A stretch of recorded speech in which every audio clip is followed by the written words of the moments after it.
ivumbi rero nagiye kubona mbona naryo rigeze rite rivuyeho hasigara igitaka cya kindi gikomeye. Ndagenda ndasenga mbaza Imana, ese Imana ibintu mbwiye ni ibiki? Z'ukwezi kwa 8 mu gitondo. Ubu turi 4:03 kugira ngo abantu babyumve neza. Ijoro rero ryakeye nabanye ibintu bikomeye. Nabanye ibintu bikomeye. Ariko mwareke abiringiye Uwiteka bameze nk'umusozi wa Siyoni utabasha kunyeganyezwa. Abantu bareke twiringira Imana. Abantu bareke twiringira Imana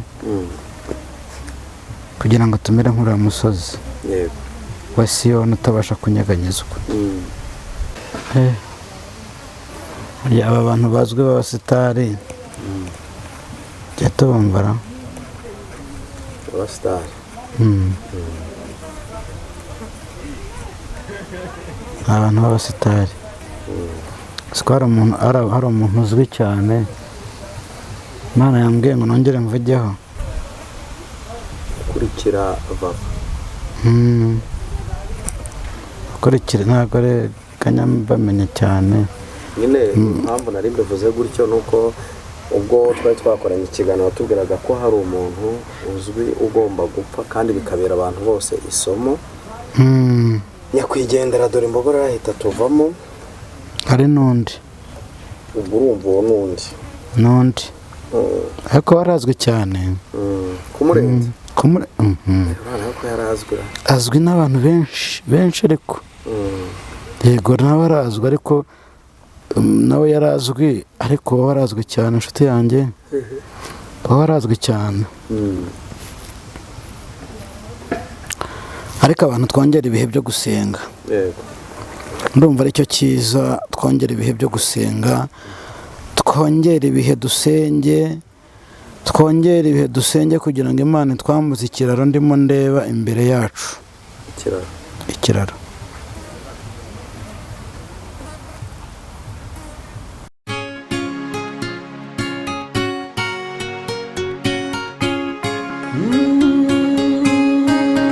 Emana we, Yesu we, ingoma yawe ni amamare.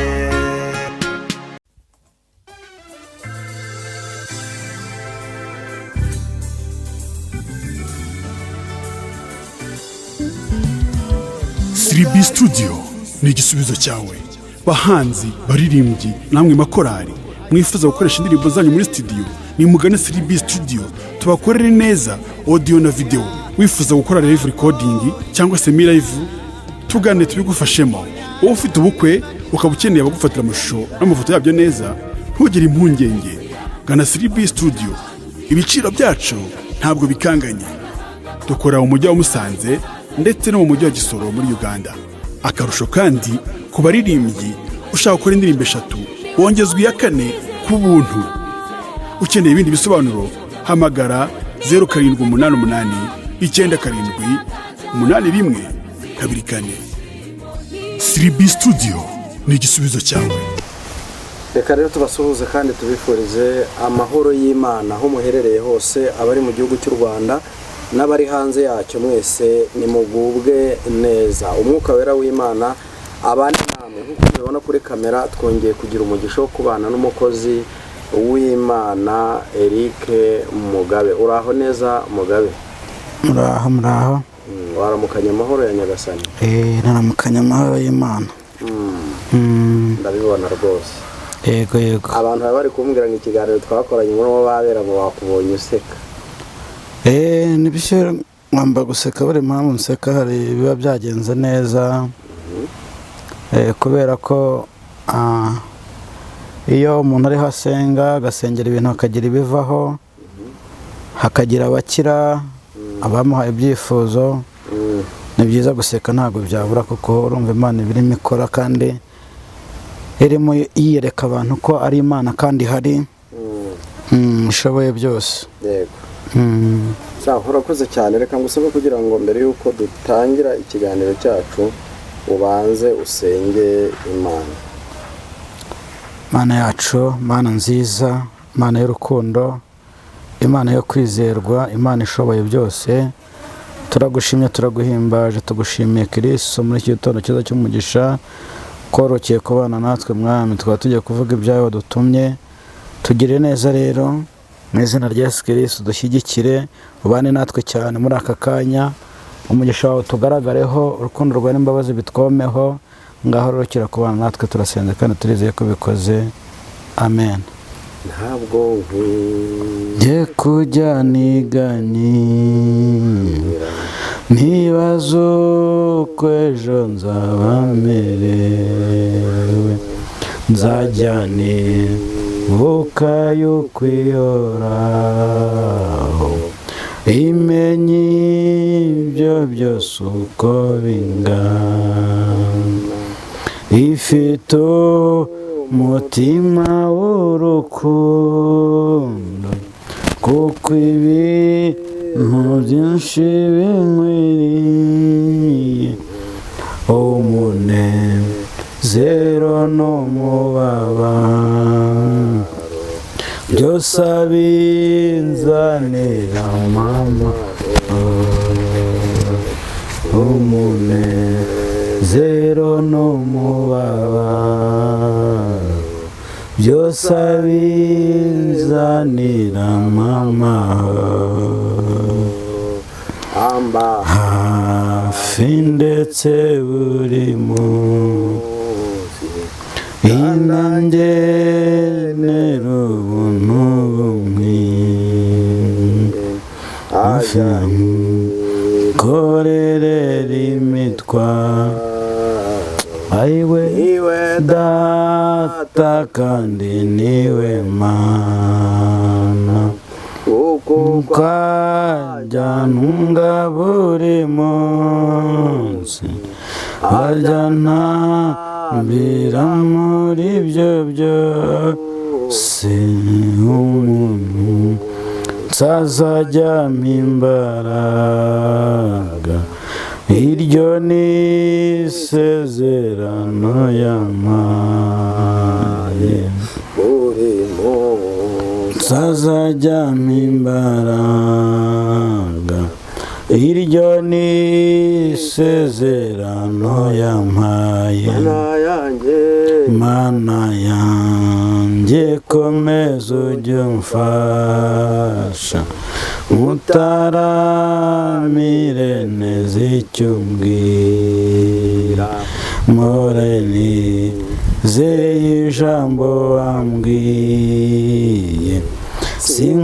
sinkabure ku mbaraga zawe, no mubi Yesu ushimwe,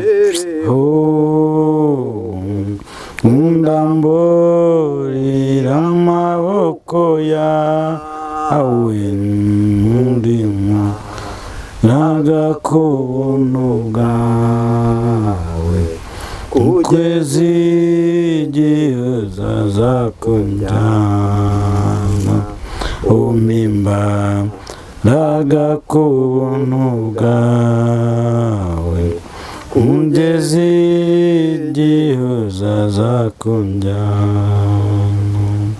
Amena. Muririmbyi aririmba neza ngo umpe imbaraga.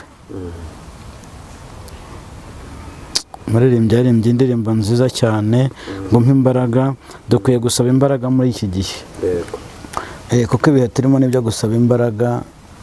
Nkunda kubwira abantu ngo nibareke dusenge, dusabe imbaraga, Imana iduhe imbaraga. Imana itugirire neza, Imana iduhe imbaraga, ikomeze kubana natwe muri byose.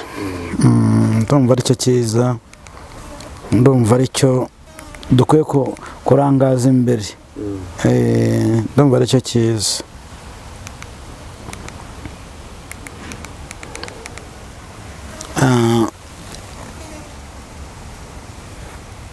Hari ibyo rero maze iminsi umbaza, mbatuse bite ubahehe ko wabuze. Ndahari ariko ubundi iyo ntari mu bihugu byo hanze nta handi mba ndi mu rugo, sinjya mva mu rugo ubundi. Ntabwo njya mva mu rugo kuko mba ndi mu rugo igihe cyose, nta hantu njya njyewe, ntabwo njya nkunda kugenda cyane, ngenda iyo biri ngombwa. Ngenda iyo biri ngombwa.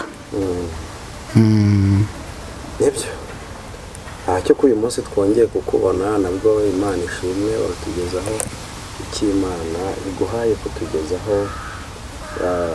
Ndakunda kubwira abantu ari iki gihe bakeneye ijambo ry'Imana,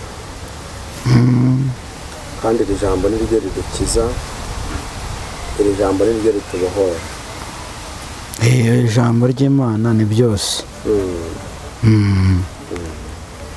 Ijambo ry'Imana ni ryose, kandi ijambo ry'Imana ririmo bya bindi byose wifuza, ririmo gukira uburwayi urwaye, ririmo kugera ku cyo ushaka icyo ari cyo cyose.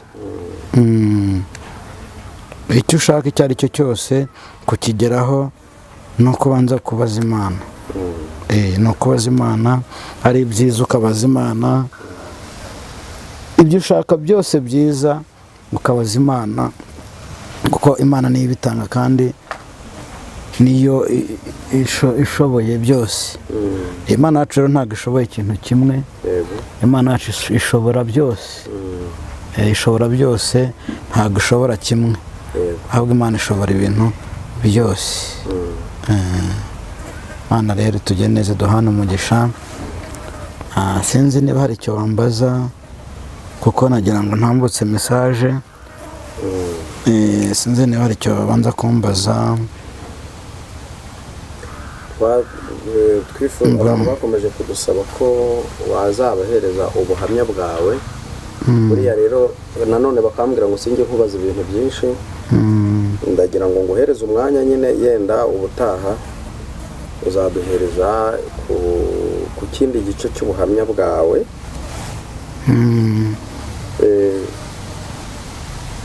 Nta kibazo, ubuhamya nzabaha kuko ndabufite. Ndabufite bwinshi si na bukeya, ubuhamya bwo ndabufite cyane. Kandi ni ubuhamya bukomeza abantu, ni ubuhamya bugomba kubaka abantu, ni ubuhamya bufite gihamya. Buriya hari abantu batanga ubuhamya bagashyiramo kubeshya, bagashyiramo iki, ariko ndumva ntabwo mbeshya, ibyo nta n'umwanya nabibonera, kuko ntabwo hari abakumva ko mbeshya abantu, ariko burya ntabwo ari abantu mba mbeshya. Mbese njye burya ntabwo njya nubakira ku bantu cyane, kuvuga ngo uyu nguyu ngo atambona ko nabeshye. Oya, kubeshya ubwo ndamutse mbeshye naba mbeshya Imana, kuko abantu bo ntabwo mbatinya, sintinya amaso y'abantu. Ntinya Imana rero, Imana niyo natinya, ariko abantu bo ntabwo nabatinya. Umuntu nkanjye asuva amaraso nk'ayanjye ugira ngo namutinya. Yego ntabwo njya nubahuka, ariko ntabwo nanone mu buryo bw'umwuka nakubaha Imana, n'abantu ndabubaha, ndanabakunda cyane, nabo ndabubaha, ariko mbabeshye ngize ibyo mbeshya ntabwo aribo naba ngize, ntabwo aribo naba mbeshye, naba mbeshya Imana. Ubuhamya rero nzabubaha kuko ndabufite. Nzabubaha kuko ndabufite kandi bufite gihamya. Karibu rero n'ijambo ry'Imana. Ijambo ry'Imana turarisanga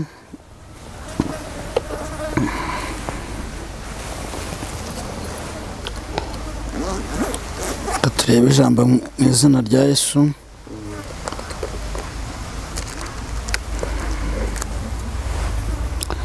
Turebe Zaburi 125, dusomere mu izina rya Yesu.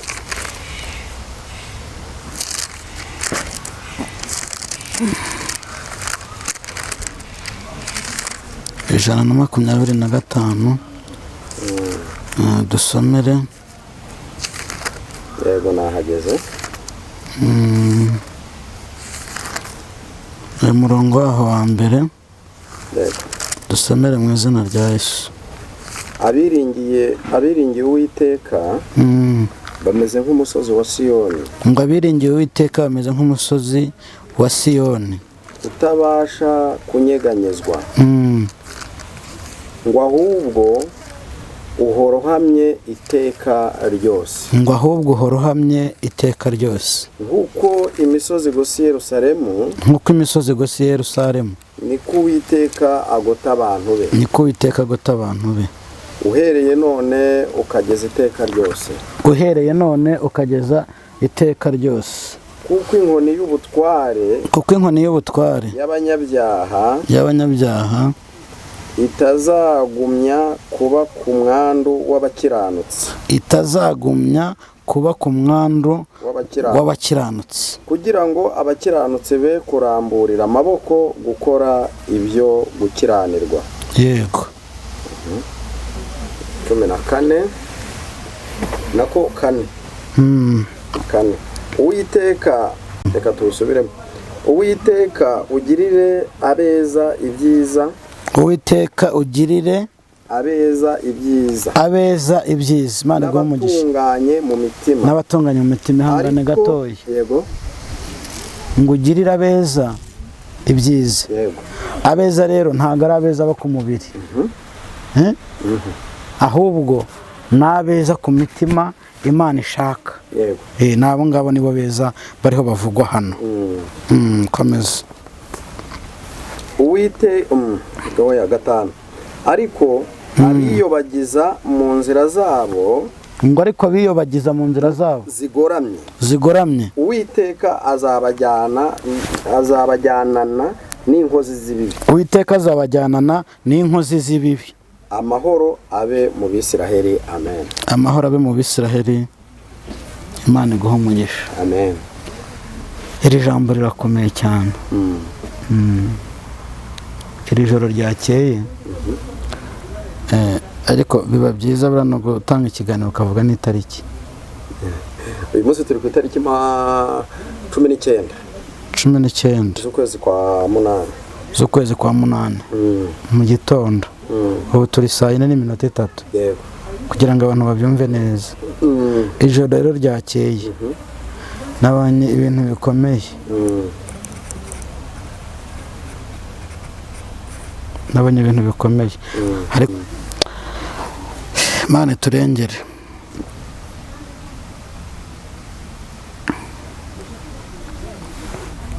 Nabonye ibiti byuma. Ongera dusomere iri jambo risubiremo. Abiringiye Uwiteka. Ndisubiremo. Abiringiye Uwiteka bameze nk'umusozi wa Siyoni. Bameze nk'umusozi wa Siyoni. Utabasha kunyeganyezwa.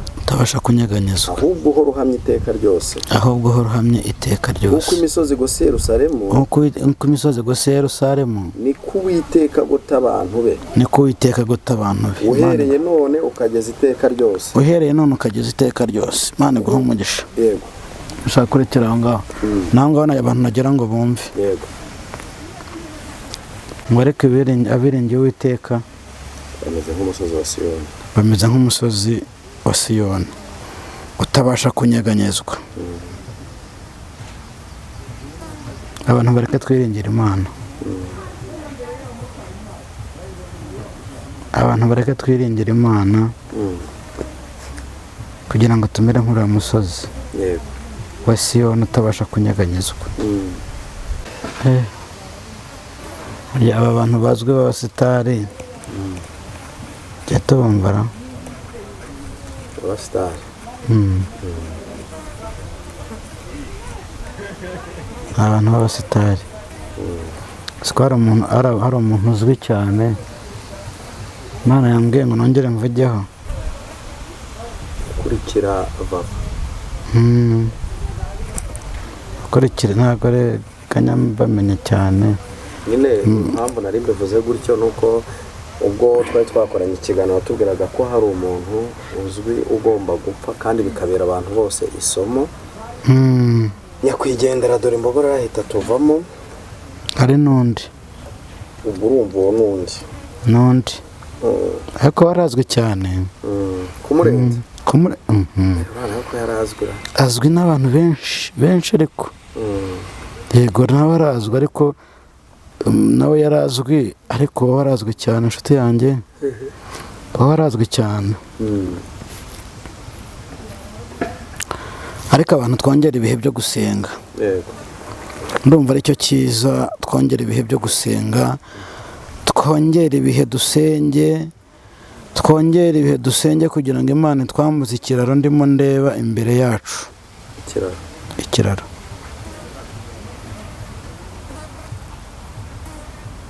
ariko nkunda kubwiriza abantu bari mu mwuka umuntu utari mu mwuka umuntu utumva udasobanukirwa ibyo mvuga wihangane usenge Imana nawe gusobanurire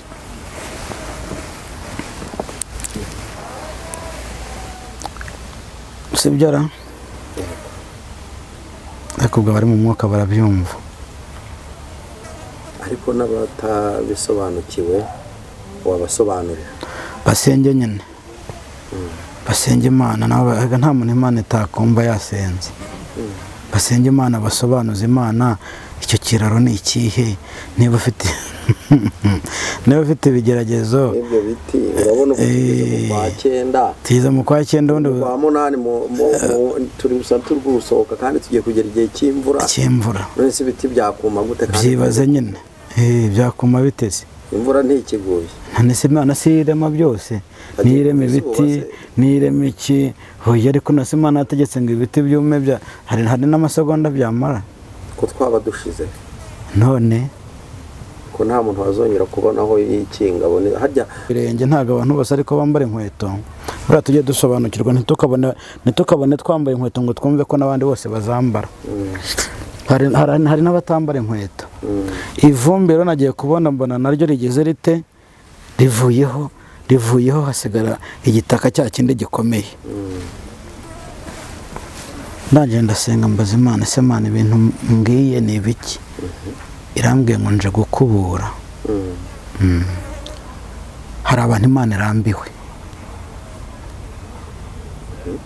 ni byiza kugira ngo unasobanureho cyane kuko paseka ntabwo hakuburwa umwanda sibyo kugira ngo wenda dufashe abadukurikiye hakuburwa imyanda nimba ari imyanda rero ubwo rero urabyumva yenda hari igihe abantu bashobora kwisubiraho bigatera Imana kubarengera none se imyanda izanwa n'iki imyanda izanwa n'iki sitwe tuzana imyanda se ubwo numvishije ngo basigaye bayijyana indobo ariko n'indobo bizashira hasi ikindi kintu mbonye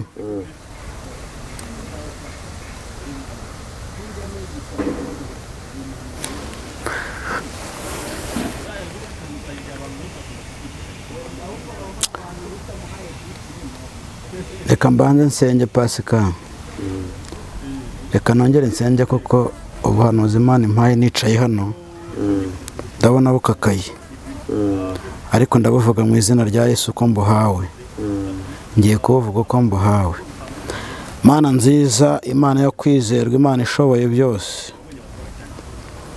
ni wowe uha umuntu ukamuha n'ijambo ukamuha ibyo agomba kuvuga akabivuga uko biri ndakwinginze ngo ndengere kandi ubane nanjye mu izina rya Yesu ndasenze ndizeye ko ubikoze amen pasika yego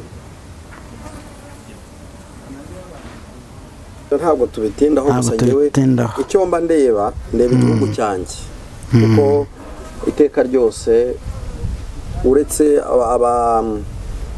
ababa biyahuza amagambo yenda bakavuga ibidakwiye ariko igihugu umuntu avukamo igihugu cyatwongeje cyatureze kikadukuza ngebura nicyo mba mpangayikiye cyane bikanantera kukubaza ngo ese ko ubu bihanuye uri umunyarwanda kandi ukabivuga uri hano mu Rwanda message ikumvwa n'abantu bavuga ikinyarwanda harya ni ukubera iki biba bije gutyo ari message ya Tanzania kandi ikaza ahangaha mu Rwanda bavuga igiswahili n'icyongereza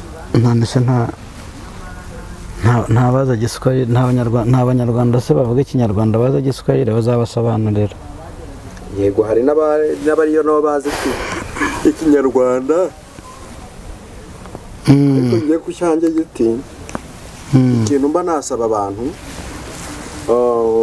umuntu umwe ashobora gukiza isi mu buryo bw'umwuka agasenga, ahubwo mba numva yenda Imana ibi bitambukije kugira ngo wumve ikinyarwanda wese ashobore kuba yasenga, kuko igihe turimo ni igihe cy'imvura nyinshi, ni igihe cy'imvura nyinshi, kandi tujya tubibona. Hari umwuzure wigeze kuba muri 2010 hafi na rimwe, nimba atari ahubwo ubanza ari 2009 cyangwa 7 gutyo simbizi, muri Indonesia wiswe tsunami, sibyo?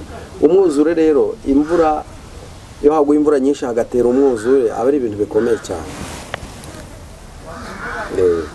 Abantu baratikira amatungo agatikira, n'ejo bundi twarabibonye hano mu majyaruguru, twarabibonye. ariko ubundi abantu baretse tugasenga. Ubwo rero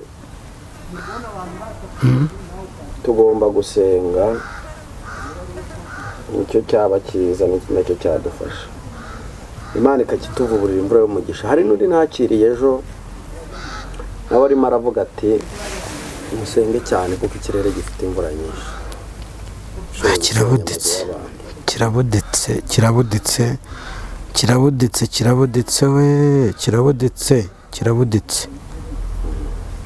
kirabuditse kandi iriya mvura nigwa bizaba bikomeye. kandi izaturengera.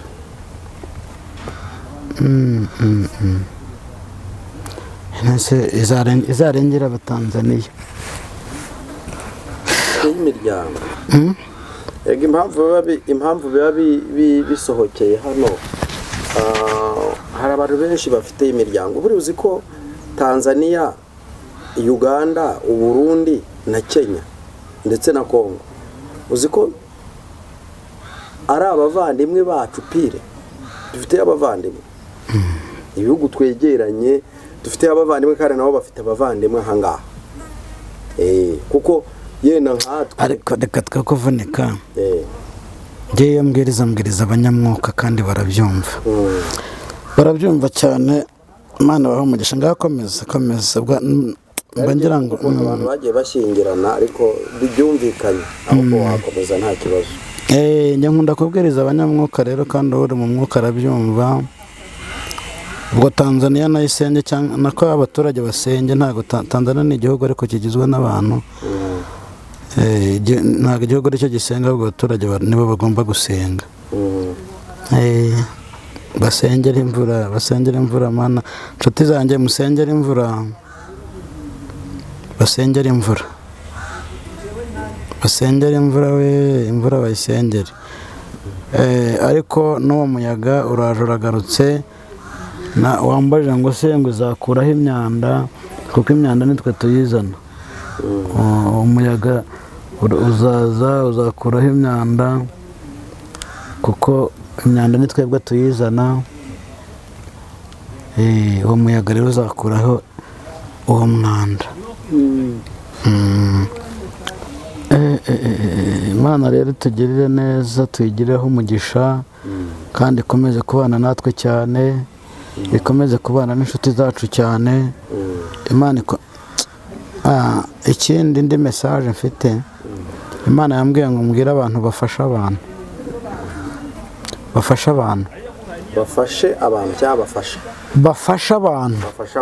ababafasha nyine. Nk'umuntu akaba afite akazi ariko agatekereza akavuga ati Pascal uko biri kose reka mugiriraho umugisha. Cyangwa se niba hari n'umuntu inzu yasenyeho kandi yasenyukiyeho kandi nta bushobozi afite, ukagenda ukahagarara ukavuga uti niba inzu yaragurutse reka nzane amabati 20 nongeye nyagusubirizeho. Icyo no kwishakira iki? No kwishakira ntuzi umugabane. Tunajya kuri abantu ndagira bazi inkuru za Tabita Dorcas, wigeze kurwara agapfa. Yamara gupfa ngo abo muri uwo mudugudu Yopa ngo bahamagara Pete Petero araza noneho ngo abapfakazi n'imfubyi bafata imyenda Tabita yabadodeye ngo bakajya bayizengurutsa hejuru bayizengurutsa hejuru bavuga bati dore yadufashaga yagiraga gutya maze ngo arangije arasenga Imana ishimwe amen amaze gusenga ngo Dorcas arazuka kandi ngo amaze kuzuka yongererwa imyaka 15 yo kuba muri rusange rero ijuru ni iry'abafite imirimo ntabwo ijuru ari iry'abafite amagambo nicyo yenda numva ari ubwo buryo yenda abantu bashobora kubyumvamo neza abantu babyumve neza ko gufasha ndi byiza n'abajya batera intambwe bagafasha abantu turabasabira umugisha cyangwa nkunda kubona abantu kuri social ariko umugisha bagiye kubona bagiye kubona kuri social media batuka abadiaspora babagira gute ariko nagira ngo mbabwire ko diaspora ifashije uruhare runini abakozi b'Imana ndetse n'ibihugu bagiye baturukamo twarabibonye muri rusange rero umuntu wese ujya urambura ukuboko akagira icyo afasha imfubyi akagira icyo afasha umukene Bibiliya bivuga neza uhaye umukene abahaye Imana abo bantu Imana ijya ibahumurisha uranyibukije ejo bundi umuntu hari abantu bagifite umutima Pasika hari abantu bagifite umutima hari abantu bafite umutima wo gufasha ejo bundi mperutse kuganira n'umubyeyi ntabwo muvuga izina nta nubwo mvuga ahari si ngombwa ariko nawe ahari ariyumva umubyeyi mperutse kuganira nawe mfite ikibazo ikizami mu kwezi kwa 9 nari nabuze amafaranga rero bijya bibaho ntabwo njya nirarira kuko kwirarira ni bibi nari nabuze amafaranga yo kwiga imodoka kandi mfite kode ya vuba mu kwa 9 ku itariki 4 nganira n'umubyeyi arambwira ati ndaje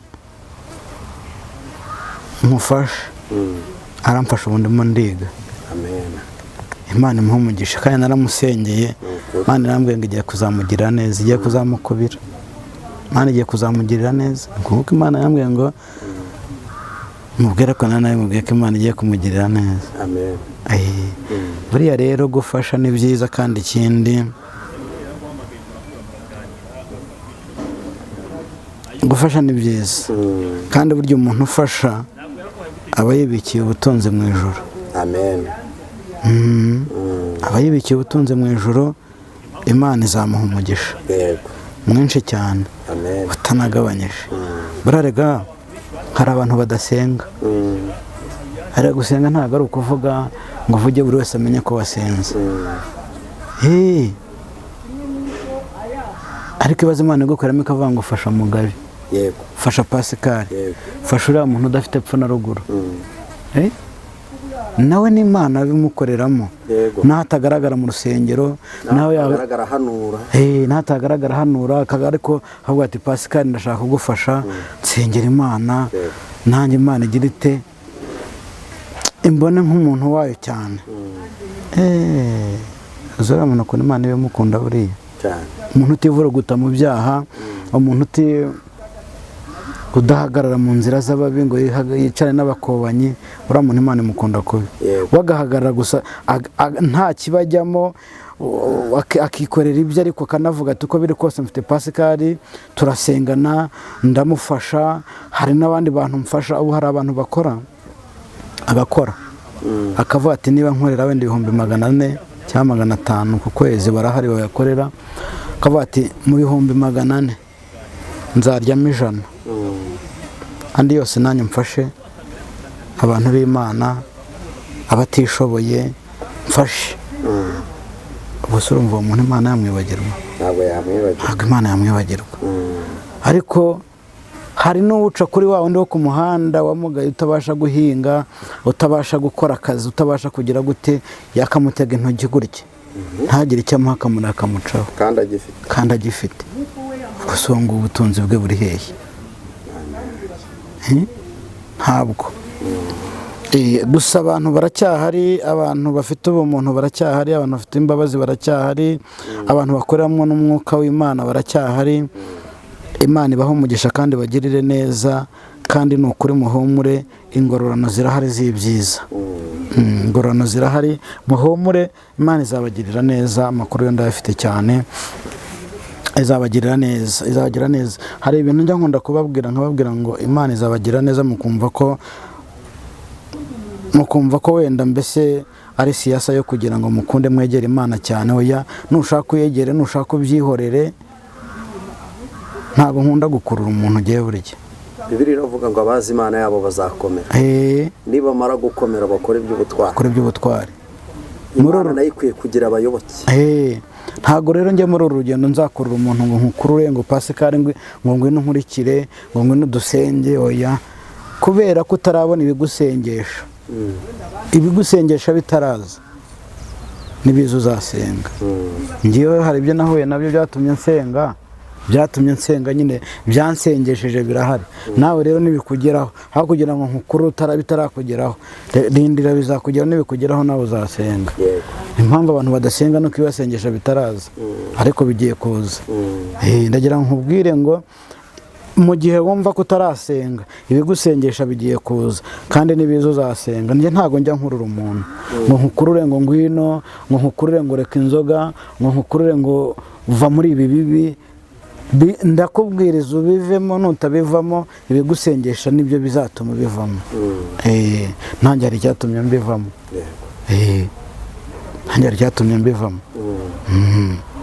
Imana itugirire neza rero.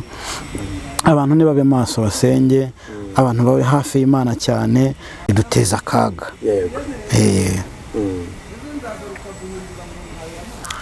Basaba abantu dusenge cyane kugira ngo Imana itugirire neza. Ndumva rero uko biri kose, kereka niba hari icyo wambaza. Nta kindi ariko kugusaba kugira ngo, kuko ubutumwa uvuze burahagije kuri iki kiganiro. Ihangane gatoya, wabona njye ntago sinjya nkunda kwandika message, kuko message zose mba nabonye ntago nzandika, kuko mba nzifite muri gihe, kuko mba nazihawe, nta nubwo ziba ziri bugire gute ziri bumvemo. Wenda nakibagirwa imwe, ariko niyo nari nibagiwe nayo ni iyi ngiyi. Reka mbanze nyibabwire. Ushobora kuba wabakurikirana ibiganiro byacu. Ijoro ryakeye nababwiye umunsi ko tariki 19 z'ukwa munani. Ubu dufite kuwa mbere.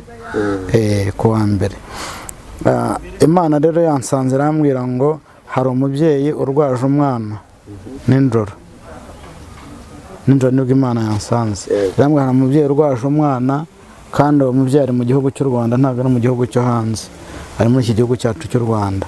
Imana yambwiye ngo uzamuzane tumusengere. Ni umwana urwaye, uzamuzane tumusengere mu izina rya Yesu. Niyo message. Tutamutse nimero ya telefone ku buryo niyo message abona uburyo yakugeraho. Nimero ni ya yindi, ni 07 8 8 96 97 41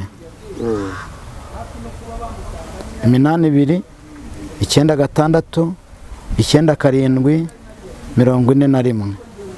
Wa mubyeyi we uzampamagare, kuko Imana yanyeretse urwaje umwana, irambwira ngo kandi ngomba kuzamusengera, kandi nimusengera azakira mu izina rya Yesu. Azakira humura. Imana ibaho umugisha rero. Mukomeze kuba maso dusenge. Imana ibaho umugisha rero. Imana nziza, uri Imana yo kwizerwa. Tugushimiye ko wabanye natwe. Tugushimiye ko ukomeje kuturinda no kuturengera. Tugushimiye ko ukomeje kurinda abawe bakwizeye. Urukira kubana natwe, tugende tukugeraho umugisha. Turasenze kandi turizeye ko ukomeje kuduhagararaho mu izina rya Yesu Kristo. Amen.